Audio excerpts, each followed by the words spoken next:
मेरे बच्चों, सस्ता और खस्ता फिजिक्स के तीसरे लेक्चर में आपका स्वागत है।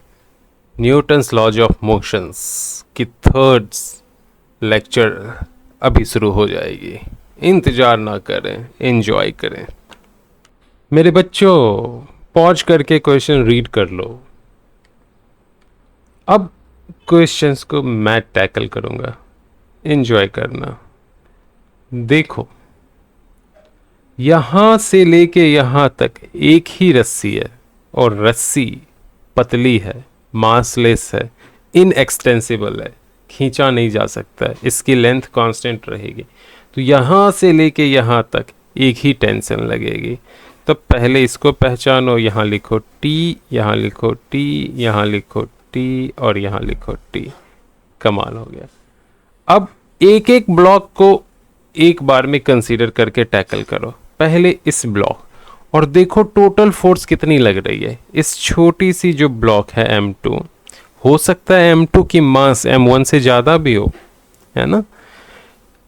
नीचे धरती माई से हमेशा अपनी तरफ खींचती है, सबको अपनी सेंटर की तरफ खींचती है। कमाल है। तो यहाँ नीचे की तरफ जो अर्थ फोर्स लगाएगी इस ब्लॉक के ऊपर, वो हो जाएगा M2G, जो कि इसका वेट है। कमाल हो गया। अब इस ब्लॉक के ऊपर कोई और फोर्स लग रही है एक्सटर्नल? नहीं, टेंशन हमने लगा ही दिया, M2G लगा ही दिया, ये ब्लॉक टैकल हो गई। अब आ जाओ दूसरे ब्लॉक के ऊपर।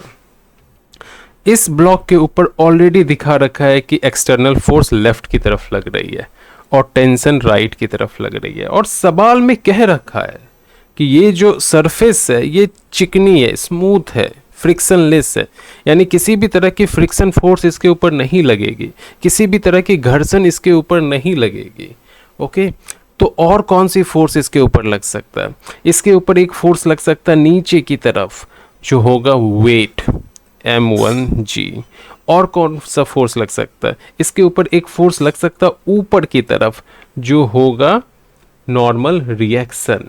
ओके, कमाल की बात यह है कि इन फोर्स से फिलहाल हमें कोई मतलब ही नहीं है। क्लियर?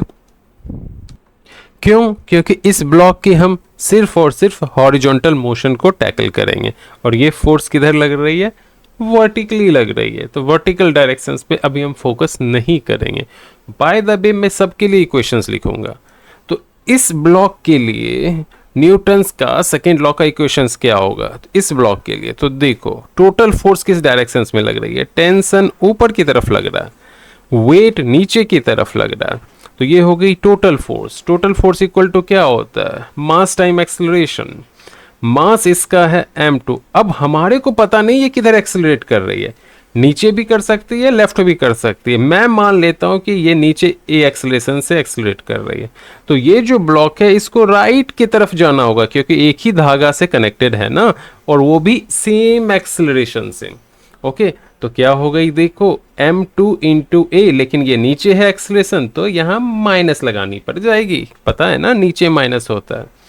तो बस यहां से आपको टेंशन मिल गई। क्या मिल गई? M2G उधर लेके जाओ, प्लस हो जाएगी, और यहाँ माइनस M2A पहले से है।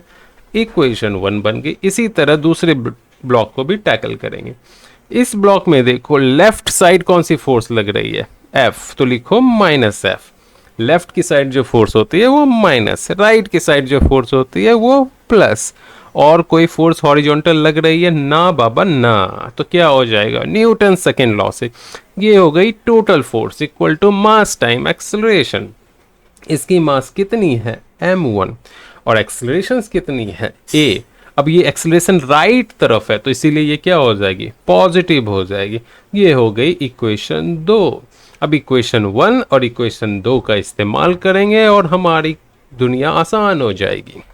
तो चलो दुनिया आसान करते हैं। यहाँ जो ये टेंशन है उसकी जगह हम ये टेंशन की वैल्यू डाल देते हैं, क्योंकि टेंशन तो सेम ही होगी। तो क्या हो जाएगी हमारी दुनिया? माइनस F प्लस T की जगह रखेंगे M2G minus M2A equal to M1A। Perfect, कहीं कोई प्रॉब्लम नहीं। अब जो ये F है ये कांस्टेंट फोर्स है और कितनी है m2g/2, तो F की जगह हमारे को कितनी रखनी पड़ जाएगी माइनस m2g/2 प्लस m2g, और इस पार्ट को राइट लेके जाएंगे और a कॉमन ले लेंगे तो क्या हो जाएगी m1 प्लस m2। तो कमाल हो गया, देखो यहाँ पे क्या आ गई m2g/2, इन दोनों को अगर आप टैकल करोगे तो क्या आ जाएगी m2g/2, और इधर टैकल करोगे तो कुछ नहीं आना है, m1 प्लस m2 आना है। तो बस यहाँ से एक्सेलरेशन मिल गई, क्या मिल गई देखो m2g/2 upon m1 plus m2। So answer आ गई m2g/2 m1 प्लस m2। यही हो गई एक्सेलरेशन इस ब्लॉक की जो कह रहा था। मैंने ढूंढ दिया, वाह वाह। अब हम यूज करेंगे ट्रिक का, और यही क्वेश्चंस 2 सेकेंड में सॉल्व करेंगे। तो पहले मैं इसको इरेज करता हूँ, फिर ट्रिक दिखाता हूँ अपनी। तो बचवा लोग, मान के चलो ये ब्लॉक किधर जा रही है, नीचे। तो नेट ड्राइविंग फोर्स किधर है, नेट ड्राइविंग फोर्स हो जाएगी देखो m2g, और नेट रेजिस्टिव फोर्स जो इसको पीछे खींच रही है वो ये वाली F इसको पीछे खींच रही है, वो क्या हो जाएगी m2g/2। तो driving force minus resistive force upon, मैंने सिखाया था टोटल मास। टोटल मास कितनी है सिस्टम की m1 प्लस m2, कर देंगे वही एक्सेलरेशन होता है। तो आंसर कितनी आ जाएगी m2g/2 m1 प्लस m2। आ गया ना 2 सेकेंड में। ड्राइविंग फोर्स होती है जो मोशंस की कॉज करती है, जो मेन रीजन है ड्राइव करने का, सिस्टम को चलाने का। यहां सिस्टम को कौन चला रहा है, m2g, ये वाला। पॉज करके सवाल को 5 बार पढ़ लो। इस सवाल में हम उल्टा करेंगे, पहले ट्रिक से सॉल्व करेंगे और फिर हम सॉल्व करेंगे कैलकुलेशन से। तो देखो पहले क्या कह रहा है कि ये जो सवाल को पहचानते हैं कॉन्सेप्ट, कौन सा कॉन्सेप्ट है ये, लॉज ऑफ मोशन तो है ही, उसके अंदर भी माइक्रो कॉन्सेप्ट में जाओ तो इसको बोलते हैं Atwood machine, Atwood system. समझ में आया। तो अभी इसमें हमेशा क्या होगी, पुल्ली के ऊपर से रस्सी जाएगी और रस्सी में ब्लॉक कनेक्टेड होंगे, जैसा कि यहाँ दिखाया हुआ है। तो हमारे को एक्सेलरेशन निकालना है, किसकी एक्सेलरेशन निकालना है, m1 की, ठीक है। दोनों में से कोई भी ब्लॉक, अगर ये ब्लॉक नीचे जा रही है तो ये ऊपर जाएगी, अगर ये नीचे a एक्सेलरेशन से जा रही है तो ऊपर a एक्सेलरेशन से जाएगी। तो एक्सेलरेशन क्या होता है, मैंने सिखाया था टोटल ड्राइविंग फोर्स। अभी देखो यहाँ पे F नीचे लग रही है, ये ड्राइविंग फोर्स है ना, क्योंकि एक्सेलरेशन इसी डायरेक्शन में है, तो उसको लिखो F। फिर क्या है, m2g नीचे लग रही है, ड्राइविंग फोर्स है, तो ये हो गई m2g। ओके, ये हो गई टोटल ड्राइविंग फोर्स। अब टोटल अपोजिंग फोर्स क्या हो जाएगा, अपोजिंग फोर्स जो है वो है यहाँ पे ये वाला, ये F, तो माइनस F और m1g, ठीक है। ये हो गई opposing force upon total mass m2 plus m1, खल्लास, एक्सेलरेशन आ गई। F और F क्या हो जाएगी, कैंसिल हो जाएगी, g कॉमन ले लो तो क्या आ गया m2 minus m1 upon m2 plus m1।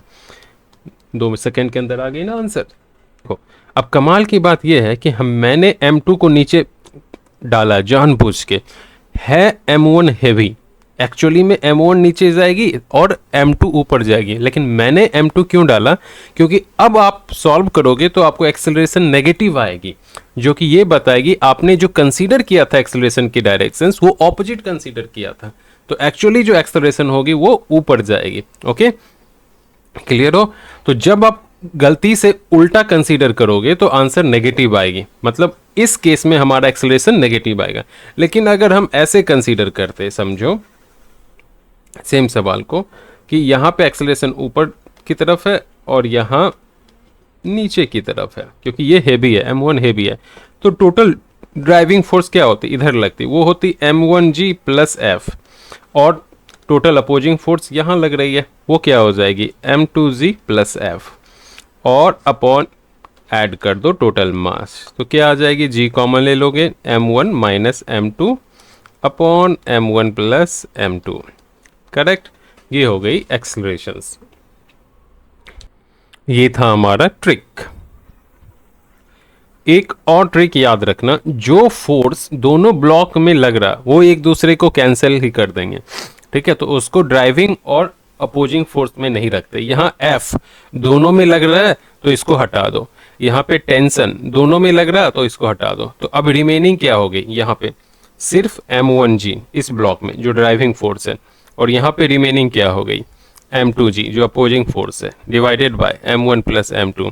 तो नेट एक्सेलरेशन क्या हो जाएगी M1 minus M2 upon M1 plus M2 into G। Clear. अब सवाल में कह रहा है कि रस्सी टूट जाए, मान लो रस्सी टूट गई, तो जब रस्सी टूट जाएगी तो टेंशन ही खत्म हो जाएगा, है ना, दोनों ही ब्लॉक में टेंशन नहीं लगेंगे। तो हमारे को क्या डिस्कस करना है, describe the motion of M1 if the string breaks. जब स्ट्रिंग्स ब्रेक हो जाएगी तो कितनी फोर्स लगेगी, तो इसके नीचे M1G तो लगेगा, धरती माँ तो लगाएगी अपनी फोर्स, और F भी लगेगा। तो टोटल फोर्स जो लग जाएगी, नेट फोर्स, वो क्या हो जाएगी माइनस M1G नीचे की तरफ है और माइनस F। क्लियर। और एक्सेलरेशन क्या हो जाएगा, टोटल फोर्स इक्वल टू क्या होता है मास टाइम एक्सेलरेशन, तो इस इक्वल टू हो जाएगा मास, एक्सेलरेशन किधर है नीचे की तरफ, तो यहाँ लिखो माइनस A प्राइम, क्योंकि पहले हमने A ले लिया था तो इस क्वेश्चन को करने के लिए A प्राइम लेंगे। तो बिंदास होके आप सॉल्व कर दो, कोई प्रॉब्लम ही नहीं है। सारा डेटा डाल देना है। यहाँ पे माइनस M1 की कितनी है 5, G को 10 ले लो, F कितना दिया हुआ 1 ले लो, और यहाँ पे minus A prime equal to M हो गई। तो यहाँ क्या हो जाएगी माइनस 50 माइनस 1 अपॉन M की वैल्यू कितनी है 5, और ये हो गई माइनस A प्राइम। तो minus 51 by 5 equal to minus A prime, minus minus cancel हो गई, इतनी ही आंसर हो जाएगी। कमाल हो गया ना। अब इस सवाल को टेक्निकल होके करेंगे पूरी डिटेल में, एक एक चीज़ को, एक एक फोर्स को काउंट करेंगे। तो यहाँ पे इस एंड में देखो, इस M2 ब्लॉक में कौन कौन सी फोर्स लग रही है, नीचे लग रही है F जो कि दिया हुआ, एक और फोर्स नीचे लग रही है वेट जो कि कितनी हो गई M2G, यहाँ पे लग रही है टेंशन T, यहाँ पे उल्टा टेंशन T, यहाँ पे भी उल्टा टेंशन T, यहाँ पे उल्टा टेंशन T, और नीचे अगेन एक और वेट लग रही है M1G। अब एक एक ब्लॉक को हम टैकल करते हैं। तो पहले M2 ब्लॉक को टैकल करेंगे, उसकी इक्वेशंस लिखेंगे। टेंशन ऊपर लग रही है तो प्लस, M2G नीचे लग रही है तो माइनस, F नीचे लग रही है तो माइनस, इक्वल टू हमारा एक्सेलरेशन इधर नीचे है इधर ऊपर है, क्योंकि M1 हैवी है, ऐसा ही है ना बबुआ, देख लो या। तो क्या हो जाएगा total force equal to mass time acceleration, mass कितनी है M2, एक्सेलरेशन किधर है ऊपर A। कमाल हो गया इक्वेशन 1। अब इक्वेशन 2 M1 ब्लॉक के लिए, M1 ब्लॉक के लिए टेंशन ऊपर की तरफ लग रहा है, बिल्कुल सही बात है, M1G नीचे की लग रहा है और F भी नीचे लग रहा है, लेकिन यहाँ एक्सेलरेशन नीचे है तो क्या हो जाएगा माइनस M1A। ये हो गई इक्वेशन 2। अब इसको सॉल्व करो, एक्सेलरेशन आ जाएगी, दोनों को समीकरण को सब्ट्रैक्ट करो, टेंशन को निगेट करो और आंसर आ जाएगा। टेंशन को निगेट कैसे करते हैं, एक इक्वेशन 1 से इक्वेशन 2 को सब्ट्रैक्ट करो। तो इक्वेशन 1 में क्या है T minus M2G minus F equal to M2A, और इक्वेशन 2 में क्या है T minus M1G minus F equal to minus M1A। अब हम इसको सब्ट्रैक्ट करेंगे तो T पॉजिटिव है तो नेगेटिव बन जाएगा, ये नेगेटिव है तो पॉजिटिव बन जाएगा, ये नेगेटिव है तो पॉजिटिव बन जाएगा, ये नेगेटिव है तो पॉजिटिव बन जाएगा। ओके, T प्लस है, अब T माइनस है उड़ गया, F प्लस है और F माइनस है ये भी उड़ गए, दोनों ही उड़ गए। तो अब इसको लिखो, पहले पॉजिटिव वाले को पहले लिखते हैं। तो हमेशा M1G minus M2G equal to, यहाँ दोनों ही पॉजिटिव हैं तो क्या हो जाएगा M2A प्लस M1A। अब यहाँ से G कॉमन ले लेंगे, M1 माइनस M2 आ गया, और यहाँ से A कॉमन ले लेंगे, M2 प्लस M1 आ गया। कमाल हो गया। तो एक्सेलरेशन इक्वल टू क्या आ गई M1 minus M2G bye M2 plus M1। कमाल कर दिया, बाकी बिहारी। अब यहाँ पे M1 M2 की वैल्यू क्वेश्चन से डाल दो और आंसर आ जाएगी।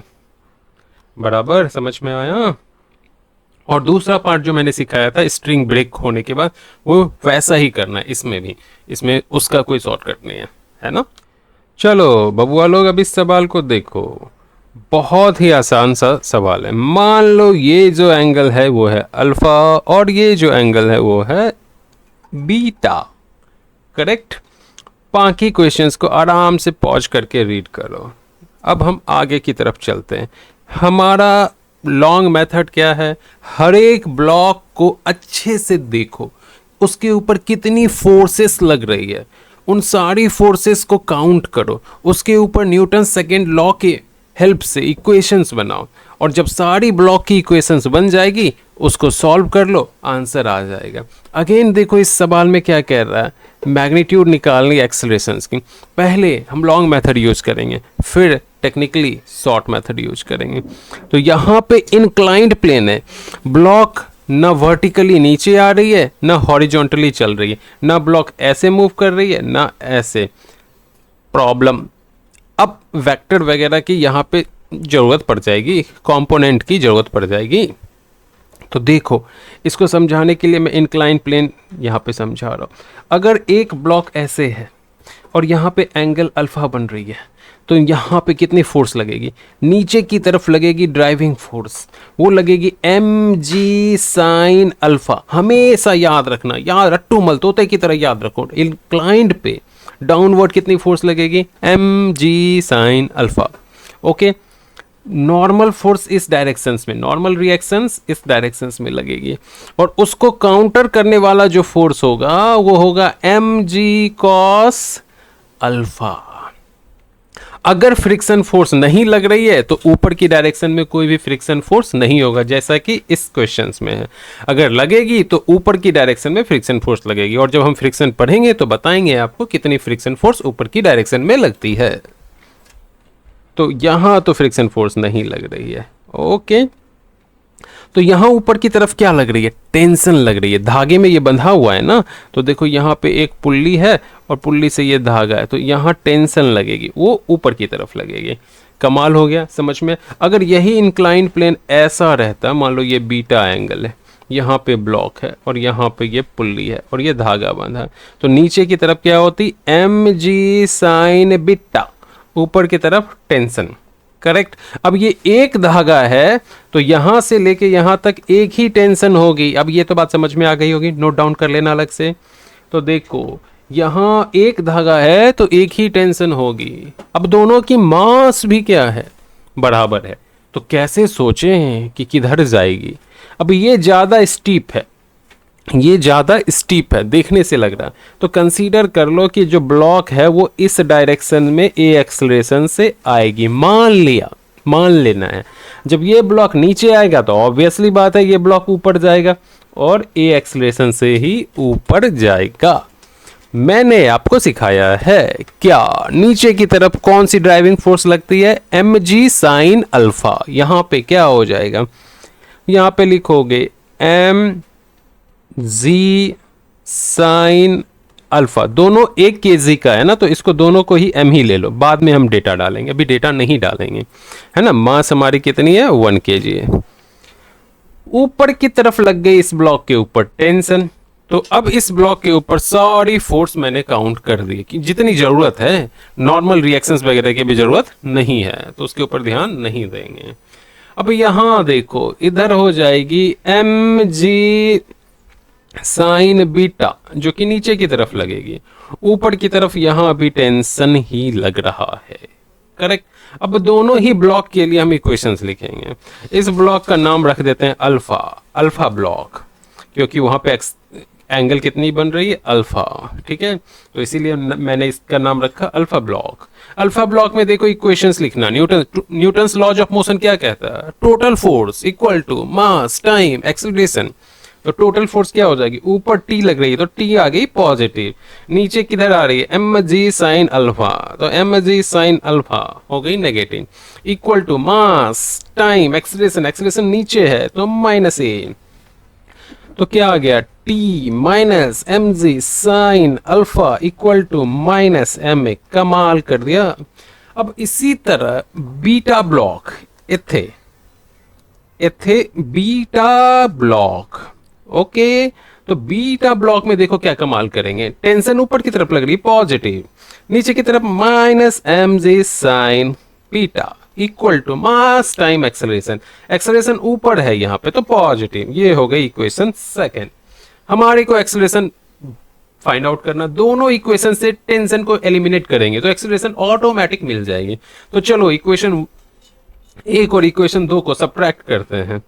तो t minus M G sine alpha equal to minus M A, T minus M G sine beta equal to minus नहीं प्लस एम ए, माइनस हो जाएगा क्योंकि हम माइनस कर रहे हैं दोनों इक्वेशन को। ये t प्लस में है, एम जी माइनस में है तो प्लस, ये प्लस में है तो माइनस, उड़ा दो, सोचना नहीं है। प्लस वाले को पहले लिखते हैं तो लिखो M G sine beta minus M G sine alpha equal to, दोनों ही माइनस में है तो क्या हो जाएगी, ऐड हो जाएगी सीधा सीधी minus two M A, minus M A minus M A minus two M A. एथे कॉमन क्या ले लोगे, एथे कॉमन आ जाएगी एम जी, ये हो जाएगी sine beta minus sine alpha equal to minus two M A. कमाल हो गया। तो अभी देखो कुछ हम कट, m और m कट दोनों साइड से, तो a जो आ जाएगी एक्सेलरेशन वो क्या आ जाएगी, minus G by two sine beta minus sine alpha. Correct. इसी को ऐसे भी लिख सकते हो, a equal to G by two sine alpha minus sine beta. हम दोनों साइड यहाँ से माइनस कॉमन ले लेंगे तो जगह इसकी यहाँ आ जाएगी, यहाँ और माइनस बाहर आ जाएगी। और मुझे लगता है ये तो आता ही होगा, 11th में चले गए हो, नहीं आता है तो कमेंट में डालना कि ये सब भी सिखाओ। ओके, तो एक्सेलरेशंस इतनी आ गई। अब आपको क्या करनी है, वैल्यू पुट करनी है। देखो कमाल की बात है, यहाँ पे 3 है, यहाँ पे 4 है, यहाँ पे 5, तो ये हो गई राइट एंगल ट्राइंगल, ये हो गई राइट एंगल ट्राइंगल। तो ये अल्फा है, साइन अल्फा क्या हो जाएगा, साइन अल्फा हो जाएगा परपेंडिकुलर यानी 4 अपॉन हाइपोटेनस 5, तो ये हो जाएगी जी बाई टू, साइन अल्फा हो गई 4 बाई 5। तो साइन बीटा क्या हो जाएगी, साइन बीटा हो जाएगी 3 बाई 5, तो क्या हो गई 1 बाई 5, तो जी बाई 10 आंसर हो जाएगा मीटर पर सेकेंड स्क्वायर। बूम। अब ट्रिक से सॉल्व करते हैं। मान लो एक्सेलरेशन इधर है, ठीक है, तो इसका ऊपर जाएगी। तो ट्रिक क्या कहता है, ट्रिक कहता है नेट ड्राइविंग फोर्स। तो ड्राइविंग फोर्स यहाँ पे क्या लग रही है, ये है एम जी साइन अल्फा, और यहाँ पे क्या लग रही है, opposing force M G sine beta. यानी ये ब्लॉक इधर मूव करने की कोशिश कर रहा है तो ये इधर जाने की कोशिश करेगा, यानी इसकी मोशन को खाने की कोशिश करेगा, ये खाने वाला है। Upon total mass m plus M, यही होता ना एक्सेलरेशन। एम जी कॉमन ले लेंगे, sine alpha minus sine beta upon 2m, m और m cancel, sine alpha minus sine beta, sine alpha की वैल्यू क्या हो जाएगी 4/5 और कॉस अल्फा की 3/5, तो दोनों को सब्ट्रैक्ट करोगे तो ये हो जाएगी 1/5 यानी जी बाई 10। बिंगो। साइन अल्फा क्या है 4/5, साइन बीटा क्या है 3/5, यहाँ डाल दो आंसर आ जाएगी। इस सवाल को भी अच्छे से 4 बार 5 बार पढ़ लो, उसके बाद हम करेंगे। तो स्टार्ट करते हैं। तो सबसे पहले लॉन्ग मेथड में हमारा कॉन्सेप्ट सेम है, हर एक ब्लॉक के ऊपर टोटल मास के ऊपर जो फोर्स लगेगी वो कैलकुलेट करना। तो पहले इस ब्लॉक, और हर एक ब्लॉक का नाम दे दो। इस बेचारे का नाम है M1 और इस ब्लॉक का नाम है M2, तो यहाँ लिखो M1। M1 पे देखो कितनी फोर्स लग रही है नीचे की तरफ। M1G धरती माँ इसे हमेशा अपनी तरफ खींचती हैं। ऊपर की तरफ टेंशन, एथे टेंशन इधर लगेगी, एथे टेंशन इधर लगेगी, एथे टेंशन इधर लगेगी और एथे टेंशन इधर लगेगी, तो एथे टेंशन इधर लगेगी। तो ये इस ब्लॉक को नीचे mg फोर्स खींच रही है और इस को लेफ्ट साइड में टेंशन खींच रही है। अब क्योंकि धागा एक ही है यहाँ से यहाँ तक, तो टेंशन यहाँ से यहाँ तक एक ही लगेगा। कमाल कर दिया चंदू जी।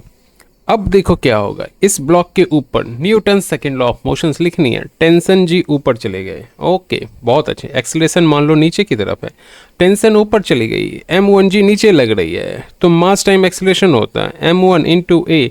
अब ये एक्सेलरेशन नीचे है तो यहाँ नेगेटिव, ये हो गया इक्वेशन 1। अब इक्वेशन 2, टेंशन जी लेफ्ट में लग रही है तो माइनस टी, करेक्ट, बाकी कोई फोर्स लग ही नहीं रही है। इक्वल टू क्या हो जाएगा, मास टाइम एक्सेलरेशन। मास कितनी है इसकी मास हो गई m2 और एक्सेलरेशन a। अब ये किधर एक्सेलरेट हो रही है, लेफ्ट साइड, तो ये भी हो गई नेगेटिव, इसको लिख दो 2। अब हमारे को निकालना क्या है, टेंशन निकालना है, तो हम क्या करेंगे, दोनों को ही सब्ट्रैक्ट करेंगे। ध्यान देना, निकालना क्या वो मैटर करता है। यहाँ पे निकालना हमारे को टेंशन है, एक्सेलरेशन होता तो हम दोनों को ऐड करते, दोनों टेंशन को एलिमिनेट करना पड़ता।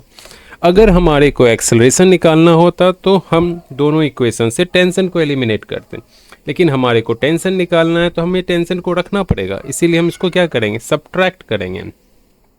या एक काम ऐसे भी कर सकते हो, मज़ेदार बात है कि आप पहले एक्सेलरेशन निकालो फिर आराम से टेंशन मिल जाएगी। ओके, तो स्टार्ट करते हैं। तो यहाँ पे आप एक्सेलरेशन निकाल लो तो इन दोनों को ऐड कर दो, तो टेंशन और टेंशन कैंसिल हो जाएगी। यहाँ आ गई माइनस m1g इक्वल टू, दोनों को ऐड करेंगे तो साइन चेंज नहीं होता, तो ये हो जाएगी minus a into m1 plus m2, तो दोनों ही माइनस रिमूव हो गई, तो a क्या हो गई, m1g upon m1 plus m2। m1 और m2 दोनों सेम है, एक एक kg का है, तो इसकी वैल्यू पुट करो तो ये हो जाएगी g/2। ओके, तो एक्सेलरेशन आ गई g/2। अब इस एक्सेलरेशन की वैल्यू यहाँ डाल दो, टेंशन मिल जाएगी। टेंशन इक्वल टू क्या है, m2 इंटू ए। m2 कितनी है, m2 यहाँ दी हुई है 1, a है g/2, तो g की वैल्यू 10 है, 10/2 तो 5 न्यूटन। कितनी हो गई, 5 न्यूटन। अब मैं शॉर्टकट बताऊंगा, शॉर्टकट कमाल का शॉर्टकट है। ड्राइविंग फोर्स किधर है, नेट ड्राइविंग फोर्स वो इधर है m1g, और अपोजिंग फोर्स किधर है, m कुछ नहीं है, सिर्फ टेंशन है, करेक्ट, कुछ है ही नहीं। और इस टेंशन को यहाँ की टेंशन क्या करेगी, बैलेंस कर लेगी। तो नेट ड्राइविंग फोर्स जो हो गई वो m1g हो गई, नेट अपोजिंग फोर्स जो हो गई इसमें 0 हो गई, तो क्या हो गई, m1g माइनस 0 अपॉन टोटल मास m1 प्लस m2 डाल दो, तो m1 कितनी है 1 इंटू जी, 1 प्लस 1, तो क्या हो गई g/2। इतनी हो गई एक्सेलरेशन, यानी एक्सेलरेशन हो गई 5 मीटर पर सेकेंड स्क्वायर। अब हमारे को क्या निकालना है, टेंशन। याद रखना जब ऐसा सिस्टम हो तो टेंशन जो होता है वो होता है m1 into m2 upon m1 plus m2 into A, 1 into 1 upon 1 plus 1 into A कितनी है 5, तो क्या हो जाएगी 1/2 इंटू 5। कुछ तो मैंने झोल की, मैंने ए लिख दिया, यहाँ पे जी होता है। ओके, तो ये हो जाएगा 5 न्यूटन। क्लियर जी, ये शॉर्टकट फॉर्मूला है। Okay, m1 into m2 upon m1 plus m2 into g. याद रखना डायरेक्ट टेंशन निकालना हो तो ये शॉर्टकट फॉर्मूला, लेकिन मैंने आपको पहले ही बता दिया डिटेल में, तो उस तरह भी यूज कर सकते हो। चलो, आज का सस्ता एंड खस्ता लेक्चर खत्म हुआ। किसी भी तरह की कोई डाउट हो, कोई भी प्रॉब्लम हो, आप कमेंट करके लिखना, और हिम्मत हो तो लाइक शेयर एंड सब्सक्राइब कर ही लेना मेरे लिए।